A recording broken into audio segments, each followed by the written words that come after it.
is a path that no one wants to walk, but faith can become a beacon in that darkness.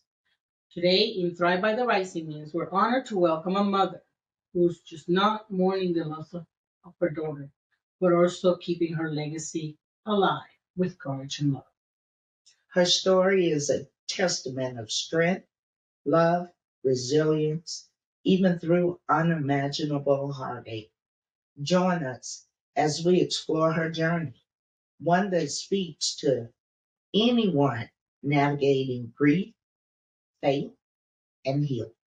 I'm Nan, I'm Vita, and we are here to thrive. Today, we have the privilege of speaking with Nancy Kinnear, an inspiring mother who's here to share the story of her daughter, Savannah. Savannah was an extraordinary young woman, a daughter, a business owner, and an advocate for cancer awareness. She was diagnosed at 24 with breast cancer. She lost her fight with metastatic cancer at the age of 30. But for 6 challenging years before she passed, she threw it all, fought it bravely, and worked to uplift and encourage others. For Nancy, this journey didn't end with her daughter's passing. She's here to talk with us today about how her life is now as a grieving mother, her memories of Savannah, and the faith that has sustained her family. Nancy, thank you so much for being here today and for choosing to share your story with us. Thank you both for having me and allowing me to be my daughter's voice. Mm-hmm. It's something she wanted us to do, was to continue her story. So thank you. Yes, ma'am. Let's start with Savannah. How was Savannah growing up? Savannah was a very quiet little girl, very shy little girl, but so loving. You know, as quiet as she was, everywhere we went, she made friends. And she was like that all the way till the last day of her life. She was one that would just cling to me all the time. If we'd go in public, you know, people would say, you know, does she speak? Does she talk? You know, and oh yeah, she talks, but you know, she wouldn't talk to anyone. But at home, oh my gosh, she was a non-stop talker. She talked and talked. She has an older sister, and they were like best friends growing up. You know, she waited for her all the time to come home from school, and we learned at an early age how thrifty she was. You know, I could take her to the store, and we'd have to be in the store for hours before she even spent even $1. You know, so that was Savannah. And she was always loving. She loved her family. She loved to travel, even when she was little. Loved to be outside, playing with her sister. She excelled in school very well. And anything she did, she was very goal-oriented. Anything she put her mind to, that's what she was going to do. And she always kept her humble personality and her quietness. I always said she had a quiet, fierce personality because she was just that way since the beginning. I mean, she was she was also my miracle baby. When I went into labor, her heart stopped. So I almost lost her that day. And I did. I prayed to God to please just let me be her mom, you know. I mean, it was love at first sight. You know, she was born with really blonde hair. It almost looked so white. And she grew up as a little redhead. And, I mean, God let me be her mom even for the 30 years. And I am beyond grateful for that. Beyond grateful. Yeah. That's awesome. As she grew, who she was as a person beyond the battle of cancer, what made her light shine so brightly in your life? Her big heart, first of all.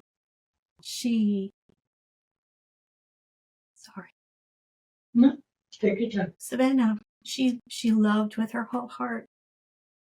She always put others first, no matter what. and she was like that even when she was, a younger age. If she knew someone was having a bad day, she'd make sure to, even make them a little picture and give it to them the next day. As she grew older, she'd call them, she'd ask them if they want to go have lunch. And despite even, the days that she was not okay, she'd put that to the side. And she always said that, no matter what I'm going through, I'm going to be here for everyone. And she did that. I mean, her light shined so bright that, it made us even, look at life a different way, because we had our days too, but it was nothing compared to hers. But it's like, if Savannah can do this, we can do this, and she did that for a lot of people. She had a passion for life. I mean, she saw things in life that I never even thought of.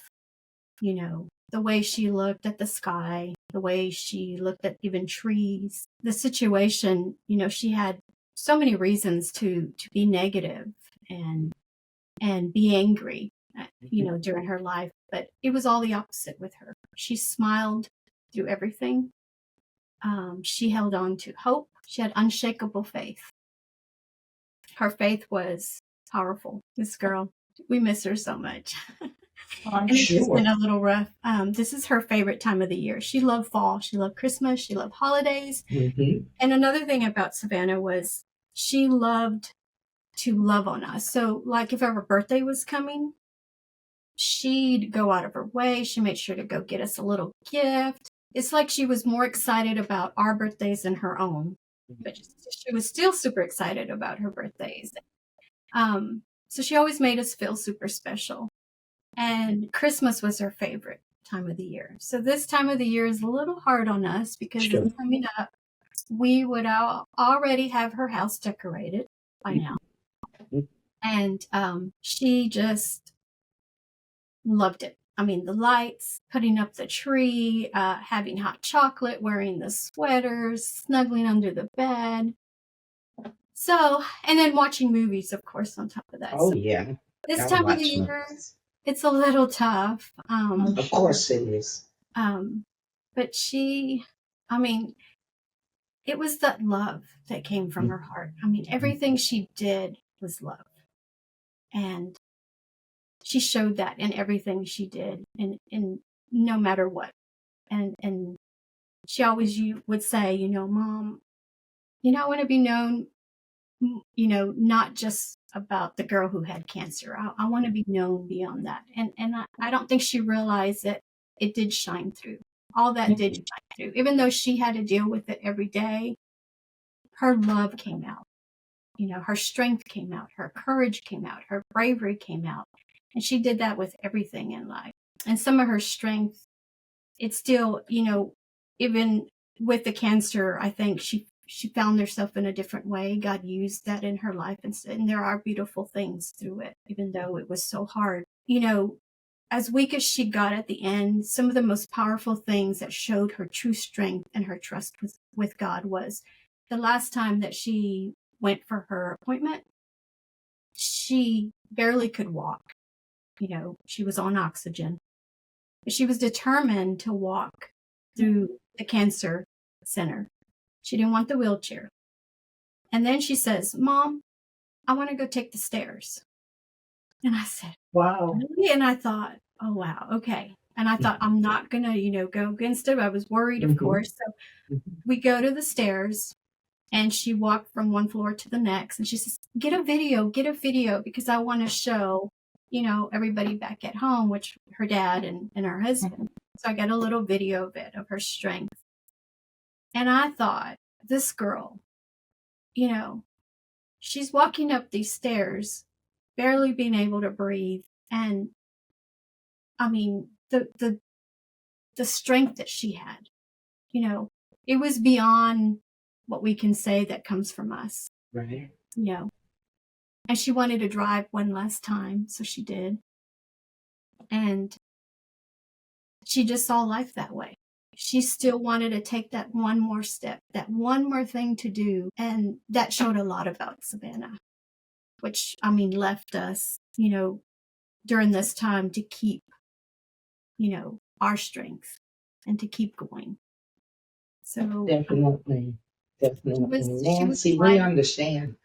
Yeah. We understand how you feel.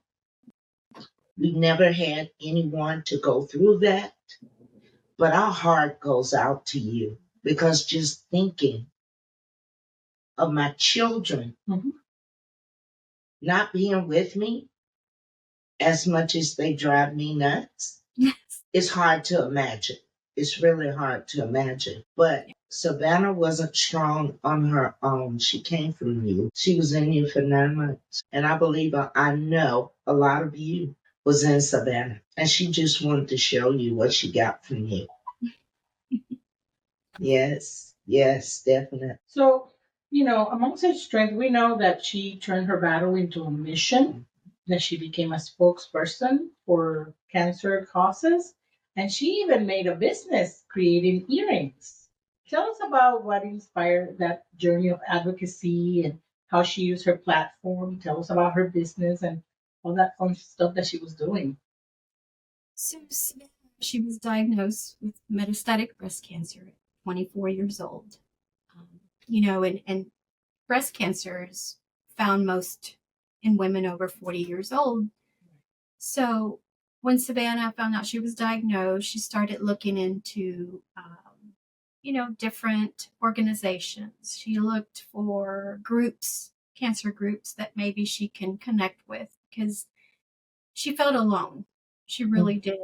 She had her fears. She had her worries. We didn't know what metastatic breast cancer was at the time. We didn't even know how serious the cancer was, period, And even, trying to get answers online, you read a lot of scary stuff. So she was trying to connect with other people, and she didn't find a whole lot out there for her age, because she hadn't had a family yet. At the time, she wasn't married yet. So she had questions, and she wanted that support to let her know that it's okay. These fears are okay, and we were there for her all the time, but we didn't understand on the level that she was at. So she decided that she was just going to start reaching out. So she started on her social media, telling her story, advocating for MBC because, there was a lot of people that didn't understand it. And then she found through that it helped her. It was bringing her some healing. And it wasn't only inspiring people that had cancer, it was inspiring people that were just going through hard times in life. And again, her strength came out, her courage came out, her bravery came out. And then as she was putting her story out, she started to volunteer. So she volunteered for several organizations and they used her story. So she also got, people reaching out to her like, hey, can you help me with this? Or I'm feeling this. What do you think I should do? So it brought a lot of healing. God used those moments of her fear, and unanswered questions. And he surrounded her with all these loving people, but at the same time, it came with a sacrifice because as she made friends with people that had cancer, she also had to go through the grief of losing these friends. So that was hard on her because she always said, Mom, that's going to be me one day. And it was hard for her to keep a job. She wanted to give back in some way. She had it in her heart. She always wanted to do for others. That was Savannah. So one day she decided, she says, you know what? I have an idea. She said, I want to make earrings.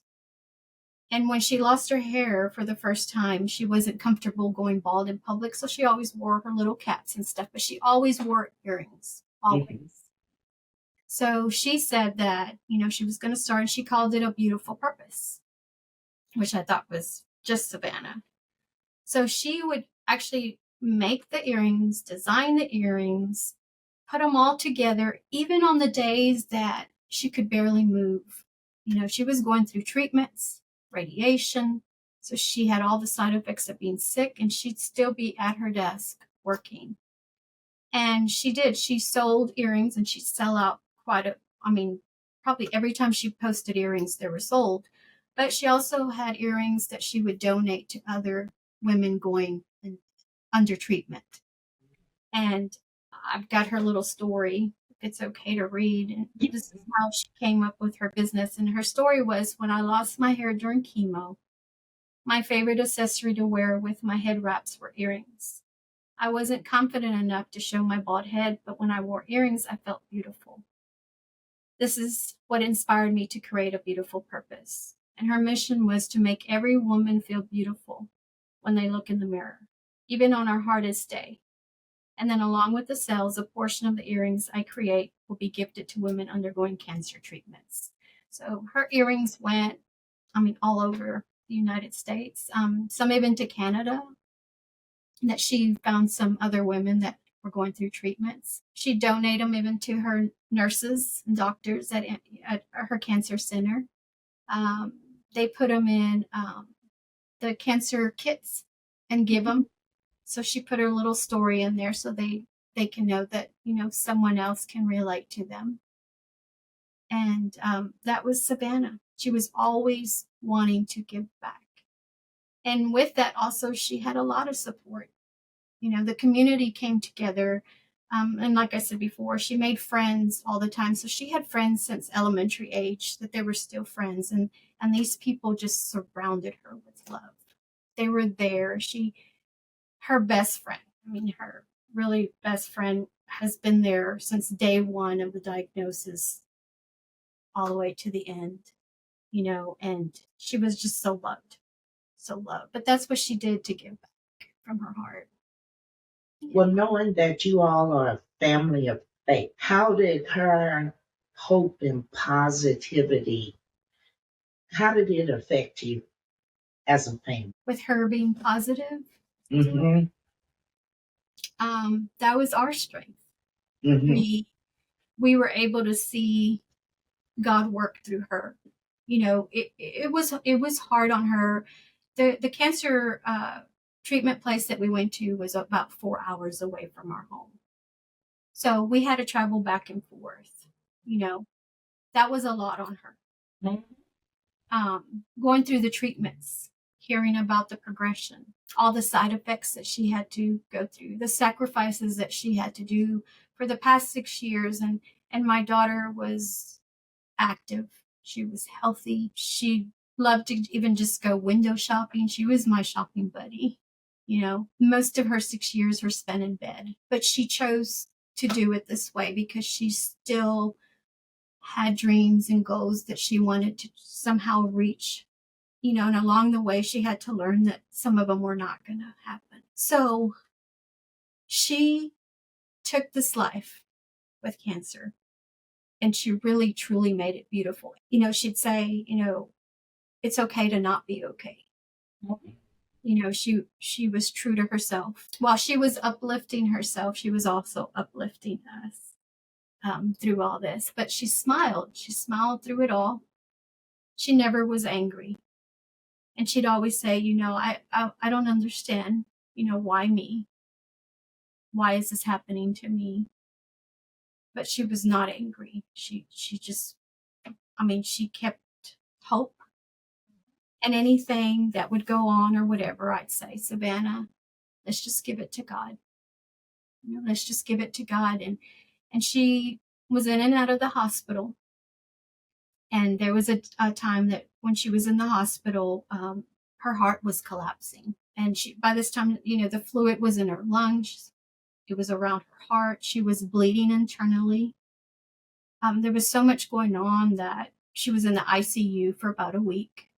And we didn't know if she was coming home. And she couldn't walk. And even through that time, she smiled. She was weak and she smiled. And I tell her, God's got something for you. You're still here. There's a purpose. So by seeing her smile and still getting up, even when she couldn't walk anymore, even making it from her bedroom to the living room, just to spend, some family time together, or to get up to watch a little bit of TV with her husband. All that she kept doing, and us seeing that helped us through that time, because, when you're there and you're watching someone you love who's in pain every day, you see them declining in front of you. Right. That's hard, to watch that. And as a mother, I couldn't do anything. So I felt helpless. I couldn't do a thing. I'd hold her when she cried, and I always just let her know that I'm there. When she lost her hair, which she did several times, I was the one that shaved her head. So even those moments, that God, when I look back, as hard as they are, I still cherish those moments, because God was there. Through the whole thing. He kept Savannah focused, on life. And it's almost like she was the instrument for this family, As you look back into the journey of these last 6 years, can you pinpoint a particular moment or lesson that moved your spiritual journey as a mother, or as you guys as a family? There were so many moments, but as the years went on, it got harder. It was always hard, but towards the end, when we were spending more time in the hospital, I noticed that I was getting more angry with God, because I kept praying for a miracle, and asking God, you can heal her, you can heal this body. But as she was going through this journey, the scans were coming back, the cancer was progressing, she was getting weaker. So to me, it was like confirmation that, hey, she's not going to have that miracle that you're praying for. So one of the times that she was at the hospital, and this is maybe a year and a half before she passed, and she was really sick. And I usually got to spend, I wasn't working. My job was a caregiver for her. So her husband worked and her dad worked. So I got to go with her up there. And while she was in the hospital, it came the weekend. So her dad and her husband came up there. So me and her dad would go get a hotel right by the hospital, and her husband would stay with her because it was only, one guest. So at this time, my heart was just like completely broken. My fears, I was losing the strength. It was getting harder to see what I was seeing. Savannah had fluid in the lungs, and she had a tube that came out. So I had to drain, fluid from her body, and she got shots in the stomach, and there's so much that comes with cancer that, it's hard to talk about, but at the same time, you bring it out because it brings out her strength. It brings out that beautiful story that God wrote still in this, even though there's so much pain with it. So by this time, we were in and out of the hospital. She wasn't walking. She was on the oxygen. She was losing lots of weight. So we went back to the hotel, and by this time we were already in the hospital 3 or 4 days, and everything that was coming back was not good news. So when the guys came up there, like I said, we went back to the hotel, and, I woke up and I just couldn't sleep. I was just crying, and I was really like almost on my knees crying. It was a little after 3 a.m, and I'm shouting out to God, like, please let me know that my daughter's going to be okay. I needed something to know that she's going to be okay. I said, I want to bring her home. And at this time, Savannah wasn't ready. She'd say, Mom, I'm not ready yet. I'm not ready to go. So I'd pray, and I said, God, you know her heart better than I know her. And she's just not ready. I want to bring her home. please let me know that she's going to be okay this time. So at 3:28 a.m., I get a text message from my daughter.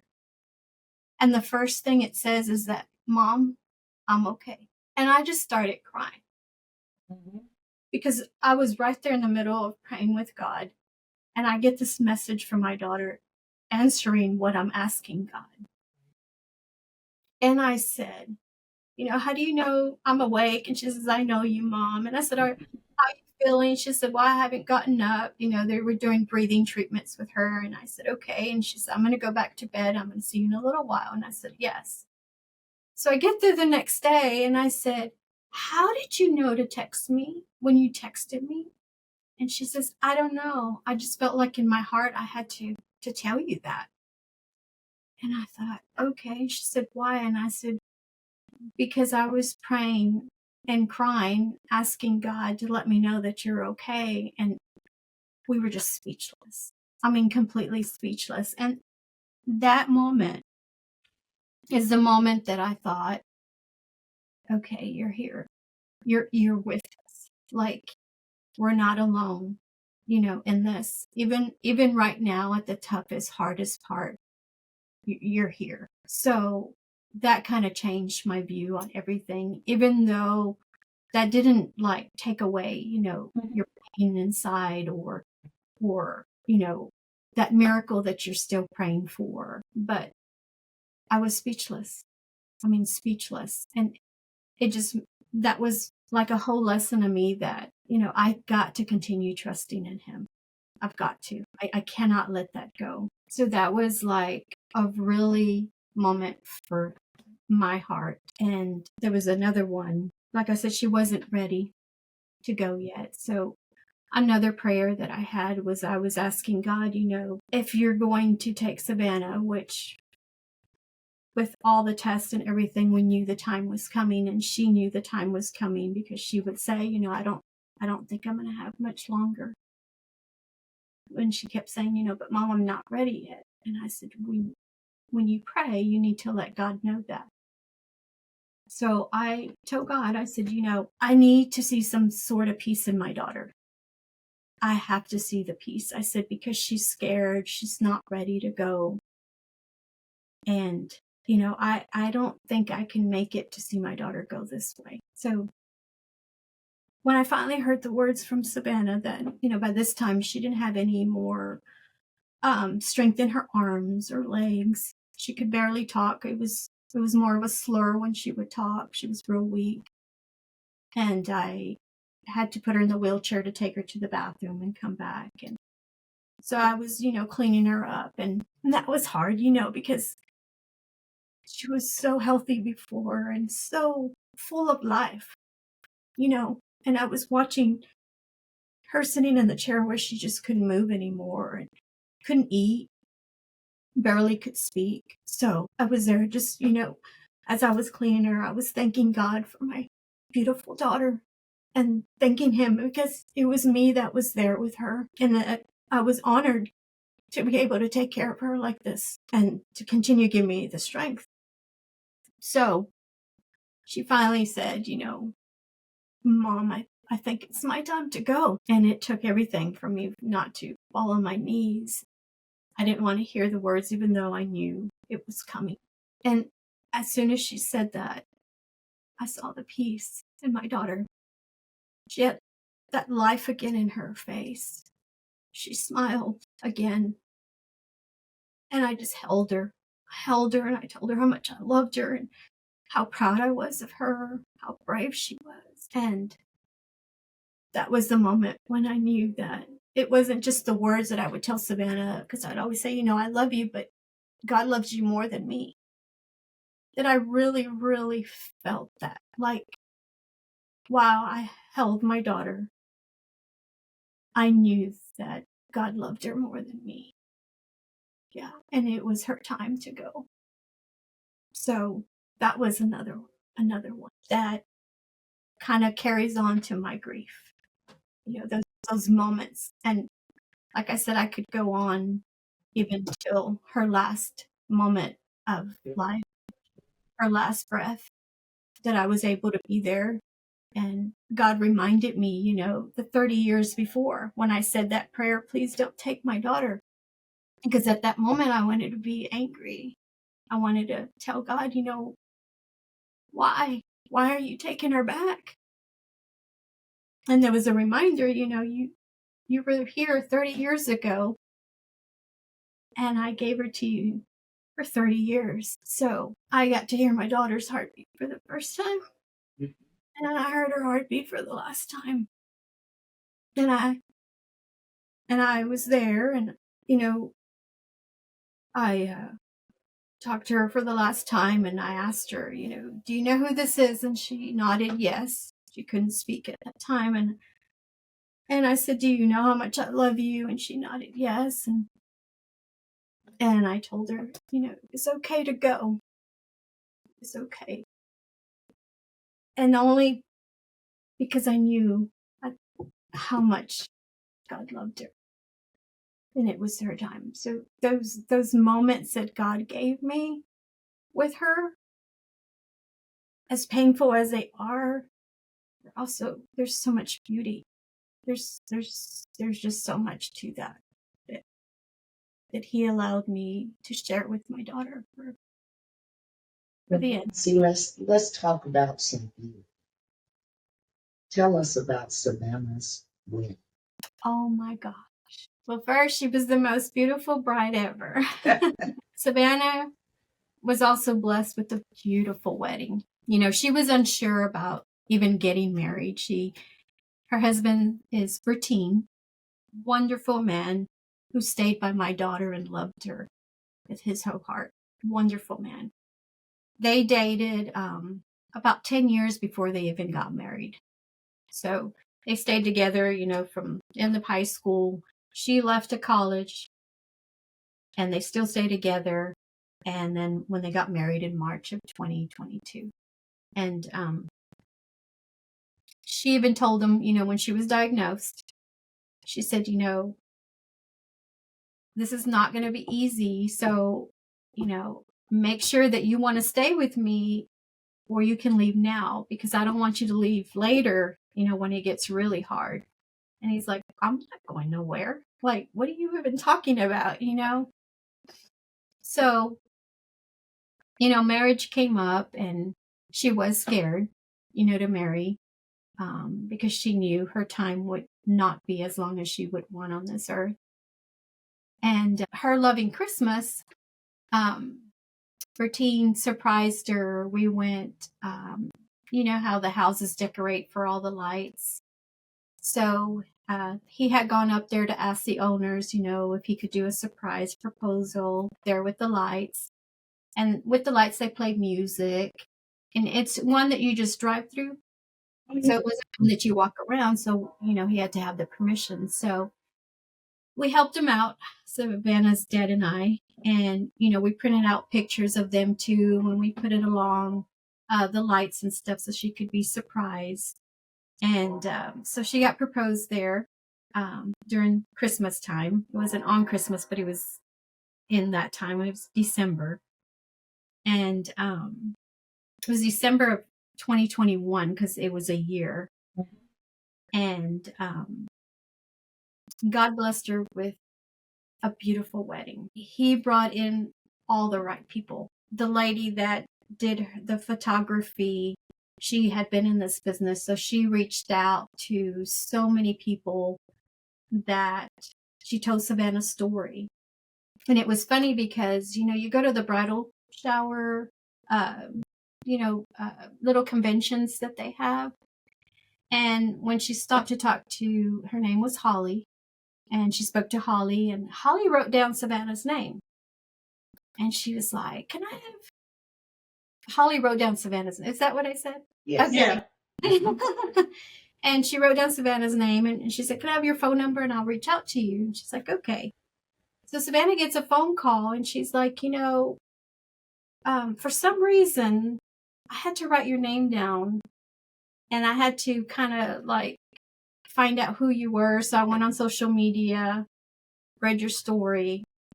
She said, because her mother passed from MBC. But at the time, she didn't know that Savannah had NBC. Right. It's almost like God connected them.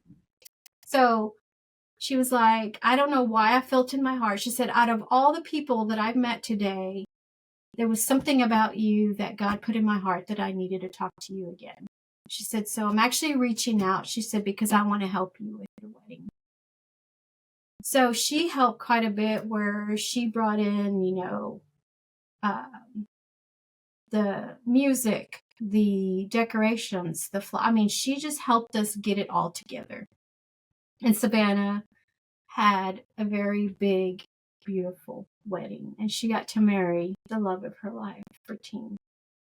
And they had a beautiful wedding, them two. And it made it more emotional because we knew what Savannah was going through. And they did a dollar dance, and they took the money that they got and they donated to nonprofit organizations for cancer research, is how they did that. So everybody was aware of that. And again, that's Savannah's heart where she wanted to keep it. They didn't use any of that money for themselves. They gave it all back. So with that, she got to meet a lot of people that were inspired by her. And again, that was more people following her story, getting inspired. And it was just beautiful, beautiful bride, their love story. Yeah. Like you were saying, part of their love story was the fact that they both knew that they were not going to be able to have. They probably were going to have the until death do us part, but not, a long time to do that. In some of the dreams that she had, probably like being a mom and do some other things. How did they handle? That was one of the hardest things, especially for Savannah, because she always wanted to be a wife and a mom, And early on, she found out after her diagnosis that the type of cancer that she had, she would not be able to have children. She did freeze her eggs, so she had the opportunity of doing that before she started chemo. But the question was still, did she want to use those eggs, and have a child that way? Because she couldn't carry the child herself. She would not be able to carry the child. And Savannah had a hard time with that because, one, she wanted to carry her own child. She wanted to be a mom, but she'd always say, am I being selfish by bringing a child into this world? Because, her mom, the child's mom, would not be here. Is it fair to give this life to a child that would live this life without their mom? Right. And this is what Savannah struggled with the most. This is the part where she felt she had to advocate for this, even though it was so hard, because this is a time that I think went in her, the pain was just in her soul of not being able to be a mom. Bertine was so good about it. Bertine was always, we need to take care of you first. We have each other. And they had two little weenie dogs that were, their little babies. Yes, they're babies. But she struggled with that all through the whole 6 years because, at that age, you're watching your friends having families and the ache in her heart, And like I said, she had so many close friends that they involved her in everything. She was told when they were going to have a child, and she never felt mad at them. She loved the fact that she was able to love them because the way that she loved her friends. So if it came for a birthday party or a baby shower, she was, again, so excited to go get the gift and wrap it up and give them that love that she had in her heart. And her friends let Savannah love on their kids. But it never stopped the pain in her heart. And she struggled with that with so much and asking God, why can't I even be a mom? She always felt like so much was taken away from her.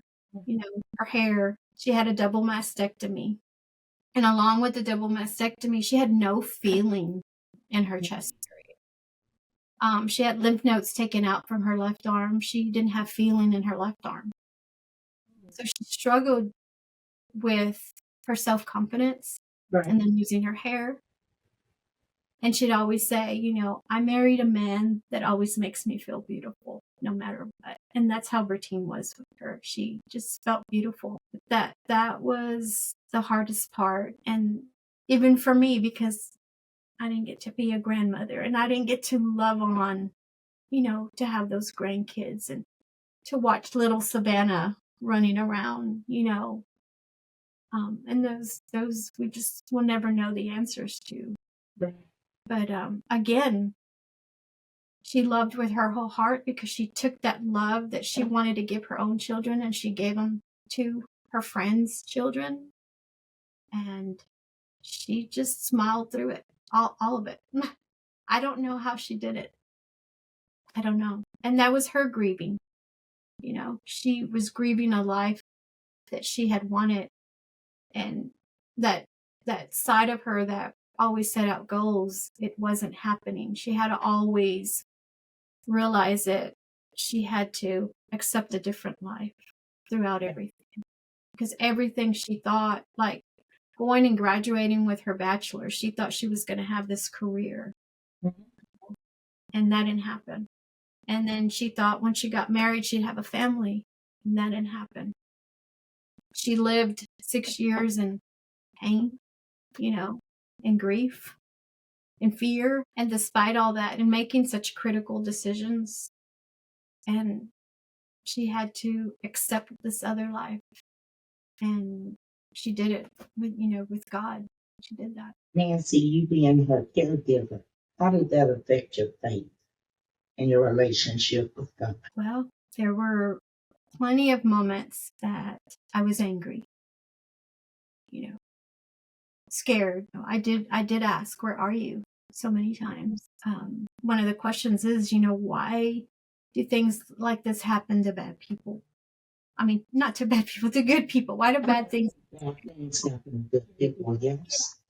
And one of the most difficult things I dealt with is, why couldn't it have been me? I've already lived my life. I had, the honor of being a mom to two beautiful daughters. Why her? Why Savannah? So being a caregiver also came with the two sides. You had, my grief started back then. It started 6 years ago because I was grieving my daughter then. But it also had a lot of beauty because God kept stepping in and everything. Having cancer can be very expensive. It doesn't just take from your emotional and physical sides. It also takes from, financial. Yes. And God stepped in every time that we needed something, every time that Savannah asked for something in her heart, every time we needed that strength, we had someone show up with dinner, groceries, gas money. We had a family that stuck by us, and they'd even show up in Houston at a hotel, and just their presence there to give us that strength, because there were days that, you're exhausted from all the grief and the emotion that you don't even think about eating. You don't think about all those. And then to even try to get yourself to go get groceries. Or Savannah and I were back, and she had, it could be up to 20 appointments in 1 month that we were back and forth. Like, we were there. Houston became our home, and our home became our second home. And having that helped me as a caregiver. But I was also very selfish because I didn't want to give up any of my time. I was there. I didn't want to miss a moment with Savannah. And even though it came with so much pain, I thank God that I was able to be there and that I didn't have to work and that I was there with Savannah all the time. And even though Savannah and I were very close, the bond that grew between us both during this time grew even stronger. Like, there wasn't a time that I was upset with her or she was upset with me. Our relationship was very open. And so I got to share all that with her, and our faith grew together because we'd read the Bible together. We'd pray together, you know, and the encouragement between us both. So it came again, you know, those sacrifices of all the pain, but then that beauty that came in as being her caregiver. And yeah, that's a hard job. It really is. And you feel helpless. So my faith actually grew during that time, even though, you know, still today I sit here not understanding any of it, having a hard time accepting that Savannah's not physically here, you know, but I still trust in God today, and I'm just waiting to see what he's going to do with me next. As you're carrying Savannah's memory and keeping her legacy alive, what would you like people to remember the most about her and the impact that she made? Keeping Savannah's legacy alive is by telling her story, continuing to tell her story. You know, she always say, if I even just help one person, just one person. So I'm hoping that by telling her story from my heart, from Mom's heart, that I can capture who Savannah was and inspire other people that, you know, life is hard. We know that we're going to go through. God never promised easy days. He always said the opposite. We're going to go through hard days. We're going to have trials. And Savannah had them, like 6 years of it. And she never stopped loving. It's actually her love grew more. So I'm hoping that by telling her story, it gives me the opportunity to keep saying her name. You know, it keeps her alive in my heart. And if I know that other people are inspired by the story, and, you know, that keeps going, but it's not just her, it's what God did in her life, what God did for our family, that they'll see that even through the hardest, darkest times, you know, trusting in God is powerful. Like his love, his strength. And I hope by sharing Savannah's story that they will see that, you know, how God was there, you know, because, I mean, we could have just been angry the whole time. We could have just threw our arms up and, you know, we chose not to do it that way. And we were able to love on each other. We were able to do family dinners every Sunday. We took this life, and now I get to talk about it. And so I hope that this will encourage others in those ways, and be able to see Savannah's strength through that. This is exactly what we needed you to do, because there are other parents and there are other families, and they're dealing with this grief that you and your family are dealing with. And your words of encouragement, telling this story. We don't get to see behind the scenes, but as you were talking, I could imagine in my mind the different things that were going on. And all I could see is Savannah smiling. I have never seen Savannah, but through you telling her story. And this is why God picked you as her mother, because he knew that you would tell the story. And when he saved her when she was born, he knew that this was going to happen in 30 years. But I truly believe with all my heart, he picked the right one to be her mother, to go through it with her. And now you can tell a story and encourage other people. And we appreciated that.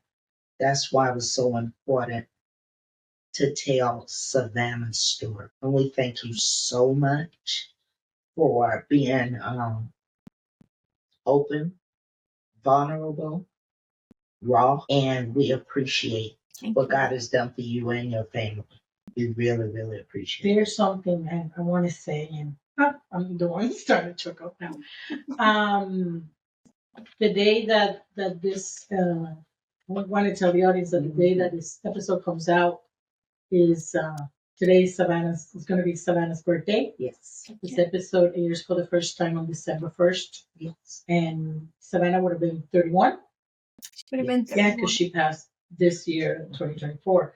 So when you hear this episode, keep Savannah in your heart, in your mind. Keep this family in your heart. And I think as an honor to Savannah, reach to someone who is hurting and give them a hug from Savannah, because I think that's what she would have done. Exactly. So, yeah, I'm the one. I always say I'm the one. And even if we finish this conversation, please stick around until the end of the podcast, because those who just listen to us on the radio, check out this episode on YouTube, and you will see a small honor little video that we are going to have at the end of our words with pictures of Savannah. So just because we stopped this part, don't click out. Mhm. And if you are listening to us on the radio, please go to our website on YouTube at the Rising Muse and get to meet Savannah and see her face, especially as an honor of her birthday. Yes. Yes. I can't tell you how grateful I am for you and for your strength. I know you're going to keep Savannah's legacy. Yes. For those who knew Savannah, or for those who are just meeting her, if they want to support you, we are going to have in the description on our YouTube and our website her social media, because we know that's where you're going to continue her legacy. And we want everybody within the sound of my voice to be able to support you through that journey. Yes. Thank you for being her mom and for being there every day. And thank you for having a mother's heart. And being so strong, because being a caretaker is not easy. I've been there. We've been there. Mm-hmm. And yeah, it is not. It is not. And when you love someone and you see, like you said, deteriorating every day, and you know eventually they're not going to be here, it's not easy. So I appreciate your faith, your strength, and the fact that you have taken all that God gave you and allowed Him to make it for good, Mm-hmm. and for to make it a mission, which I think is part of what God does throughout our lives, is gives us hurdles. But it's so there was a story I was hearing the other day, and it's kind of a joke of someone who fell into a hole and talked to somebody, and the person gave him some instructions and left. But then a friend comes by and says, you need help, and the person jumps in the hole with them and said, well, now we're down here. How are we going to get out? Because I've been here before. Mm-hmm. And I can help you out because I've been here before. And I think that's part of why we go through some of the things we go through, is so that in this imperfect world, we all know that we're going to go through hurdles, so that we can lock arms and help each other. And like you said, that's kind of our thing too. If we can help one person, Definitely. I know it's going to help more than one. So I'm grateful. I'm just grateful for you here. Thank you for being here, Nancy, and welcome to the Thrive family. Yes. Or however we can help you. Yes. We're here for you. God bless you. God bless you. Thank you. For anyone listening who's facing their losses, We hope Nancy's story reminds you that you are not alone.